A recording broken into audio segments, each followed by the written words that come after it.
everyone and welcome into BFME 2 patch 1.09 HD edition. Today 1.0 1v1 on Forza of Isen II. Yeah, I was correct. And in the top we got M playing as Isengard and his opponent. In the bottom it's going to be Scarecrow playing as Dwarves. And the replay title was that it's worth it on my commentary. Well, let's see if it's worth it.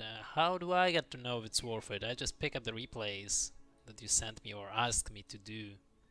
Double Furnace against Half Warriors and Mineshaft. Let's check the power points. Palantir against Running Call, I guess.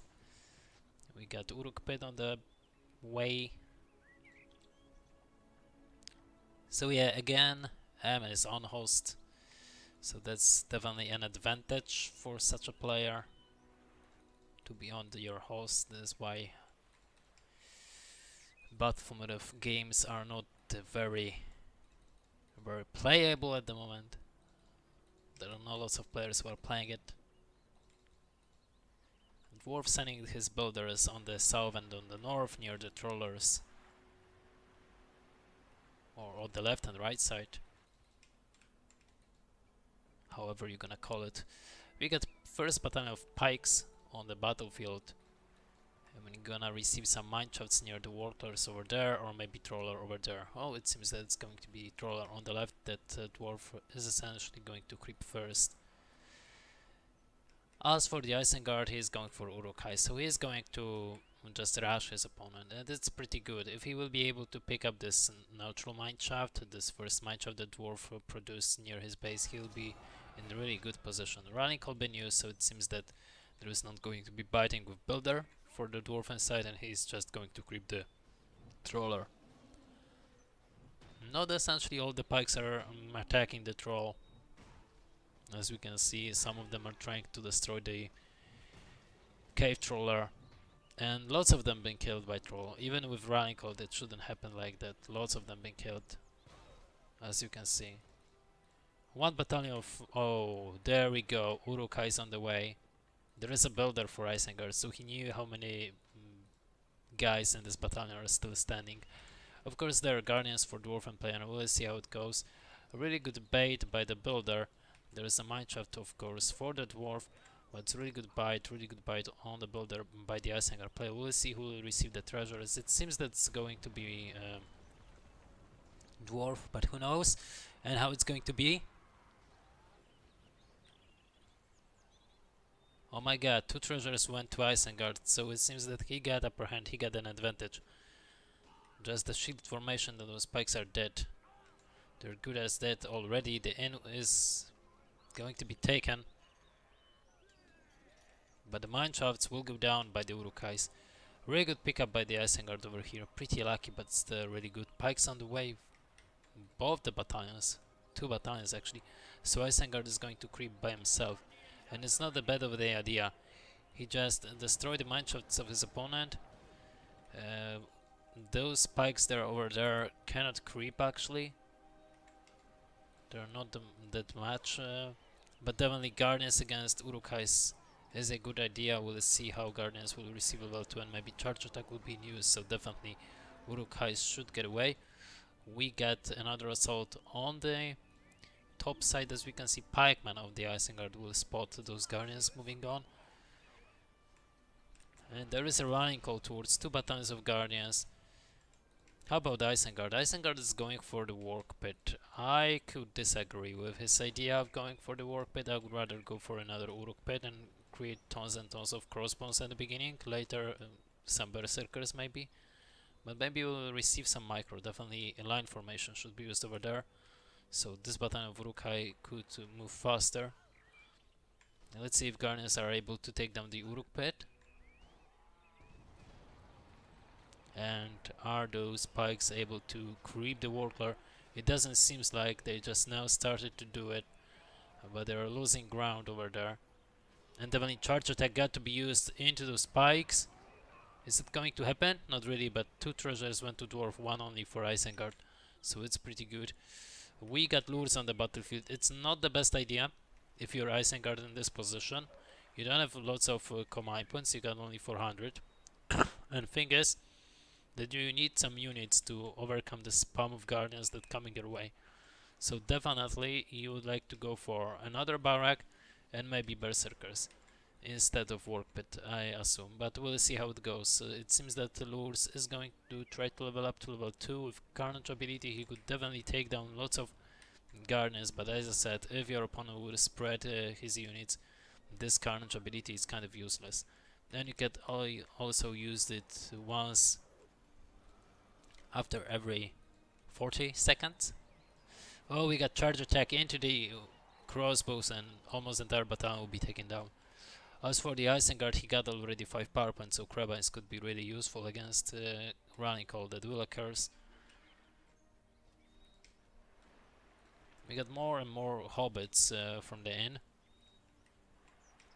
but it seems like Scarecrow stopped produce units, and he got command points advantage at the moment. He doesn't produce units, maybe he's waiting for some heroes. Now running call could be used for the pikes. I don't know why they are in the preoccupied formation if they are not near the edge of the work pit. There is a hill structure for the Isengard, and there is a Carnage. As you can see, you can pick up only one battalion at a time, and Carnage eventually will went down, while Berserkers get splash damage as well, and they're really fast, and you can produce tons of them, so it's not a bad idea to create another barrack and go with Uruk Berserkers instead of Lures first. But we got level 4 on the Lures, with level 5 the leadership, which is 50% of damage and 25% of gaining experience. Could get that definitely benefits Isengard player. We got almost 9 power points as well for him. He's going for the 10 power points for the Whitesman of Dunland summon, so it's not the bad of the deal. Still, how about Dwarf? Dwarf got to keep up with the pressure. He's going only with infantry units as axe throwers and pikes, which is not a bad idea. Although, if he'll be catched by Lures, they will be definitely killed and level up Lures very quickly, as we can see already. Lures got level 4. And Dwarf is losing map control at the moment. He got glowing on the battlefield, which is really good. You need some tanky hero to deal damage and destroy some structures over there, definitely those structures in the front. But without the units you can't do anything. You got to scatter around your units near the fortress of your opponent, destroy as many fissures as possible, and then go for the production buildings of Isengard to win the matchup. We'll see how it goes, because Isengard go from the edges of the map from the left and right side to destroy the inn. You should definitely take in, do not destroy the inn, and try to creep with the Lures, trying to level them up to level 5. This is pretty important. But there is the chance for the Dwarven player to come up and use the war chant, use the running call, and deal some damage. As we can see already, Warclub been destroyed, and Isengard is pushed back. His production buildings are done, are destroyed.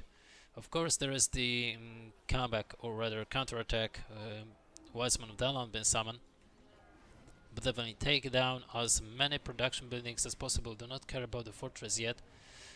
Trying to micro as best as possible, and by this you can win the matchup as a Dwarven player.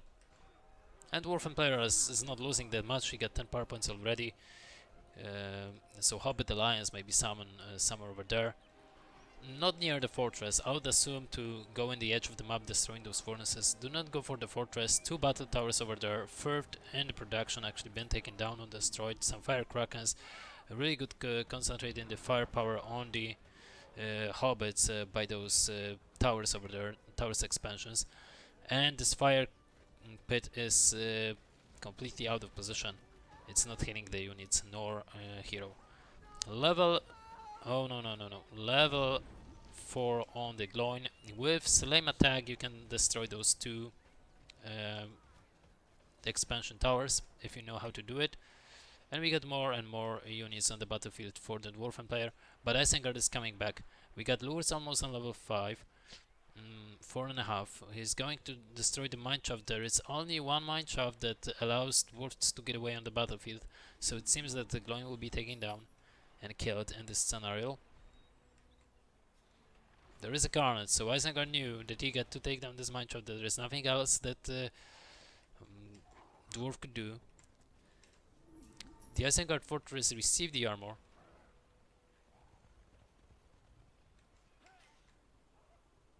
So Dwarf will not take down the fortress. This is why you shouldn't go for fortress anywhere.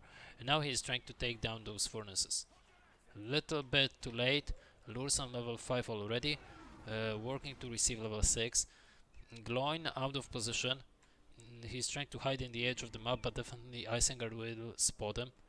We got 3k resource for the Isengard, for the Saruman for example. And it's not going well for the Scarecrow at the moment. Cripple been used and Gloin will be killed, no matter what, near the fortress of the Isengard. And Isengard will get more and more power points out of this. That's the only thing that he get to do. He closes his opponent into his own base actually, because Scarecrow is trying to recreate, of course, the mineshafts on the right side, but only 2 of them, and his opponent saw this. Slam been used and heal been used, I assume, on the Gloin, so it was waste of the 5 power points at the moment. And Lurs should get away. But M doesn't care, it seems. He doesn't paying attention. Really bad micro on him, on his end. He got the vision of Palantir and Crabines, but he's not using the abilities. There is a Saruman. He's trying to recreate the Uruk pit, trying to go for units once again. The Uruk-hai is doing pretty good job destroying all those mineshafts there that his opponents left over there, using Palantir to increase the speed of the units. And Gloin will not get away. It doesn't seem like the only mineshaft that he can go for is this one. Slam is not available, and he will be knocked back by the Saruman, receiving level 2 on the Saruman with Fireball. He can do whatever he wants. Uruk-hai is still dealing damage towards the mineshafts, as we can see on the right side of the map. So Isengard will receive the map control once again, and he will close his opponent in his own castle actually with a couple of mineshafts.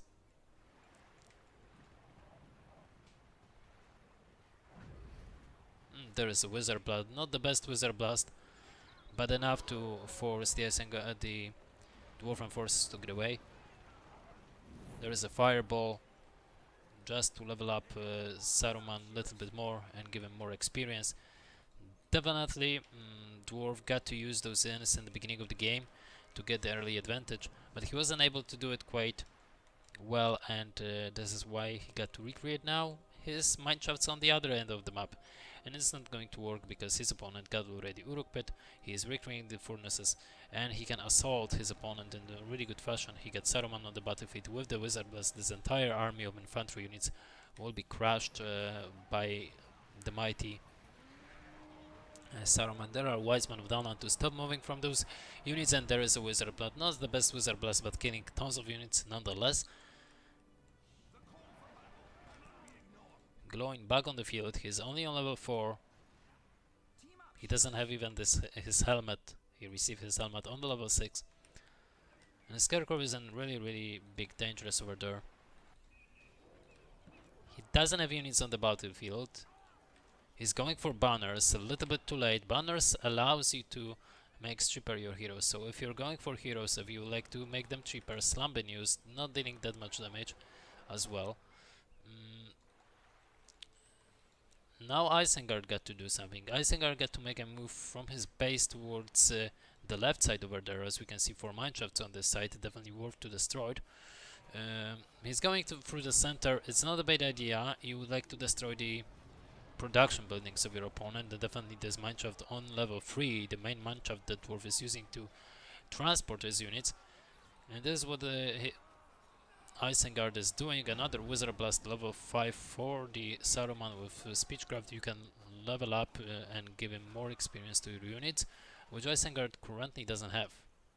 He got only some scraps.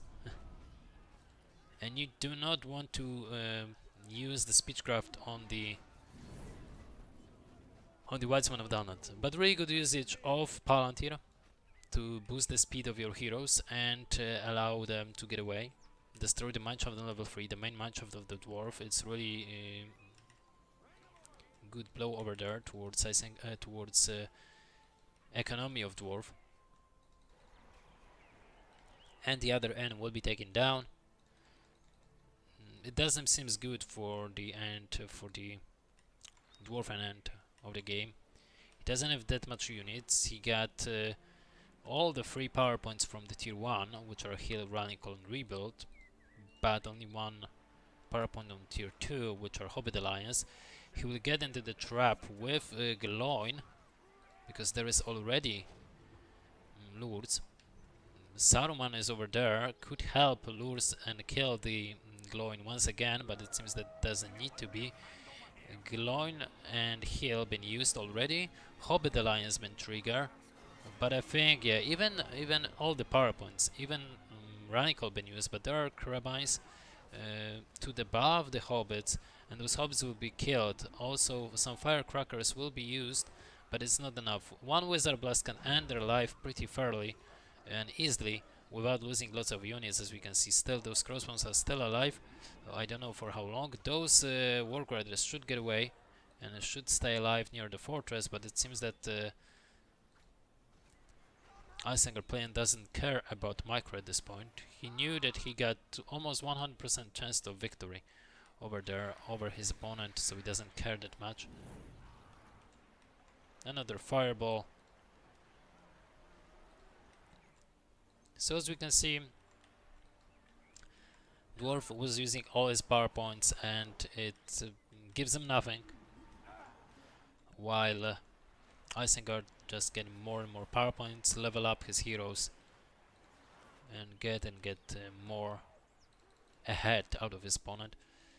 Although he could create more Uruk pits, I assume. I mean the Isengard, because he's quacking units, this is something that you don't want to do. No matter which race you are, Mord or Goblins, it doesn't matter. You don't want to quake your units, you just want to throw down another Uruk pit. We got Charco on the battlefield, good against all the infantry units except the pikes, and really decent against battle wagons if you're facing dwarves. But overall, I will not prefer going for Charco in this matchup. Definitely waste of resources in my opinion.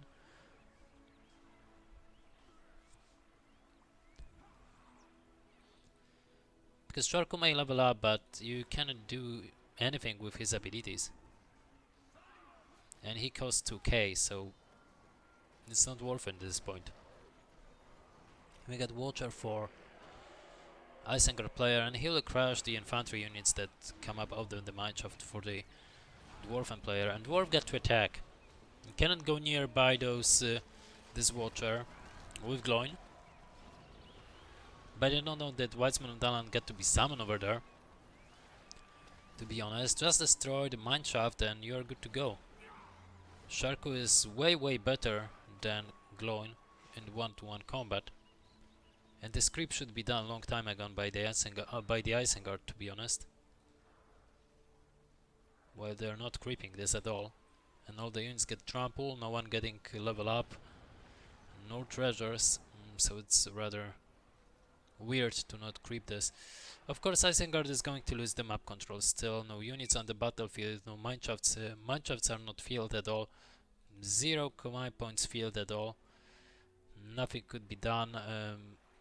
It seems that Scarecrow just give up. He doesn't have even resources to do anything. He's trying to establish army. He's going for Exorus and pikes, but he got nothing. And at this point, Isengard should realize that he got an advantage. That there is only Gimli that could do nothing. Gimli can get crippled and that's it. Oh, he may use Lip. Not really. He will receive cripple and that's it. Axe Thrower been used, receiving level 2, but now he's going to be killed. Carnage on the lures. And down goes Gimli. And this is it, game is over. Pretty easy on the Isengard end, to be honest. If your opponent's going for heroes as a Dwarven player and doesn't have units, it means that it is going to be the end for him. Anyway, thank you for watching, hope you enjoyed. It was really fast commentary over there today. but it's been pointing to me that it's worth to cast, so we'll see how we're gonna react to this commentary of BFME 2, patch 1.09, Isengard against Dwarves on Forts of Isen II. Thank you for watching and see you next time. Bye bye.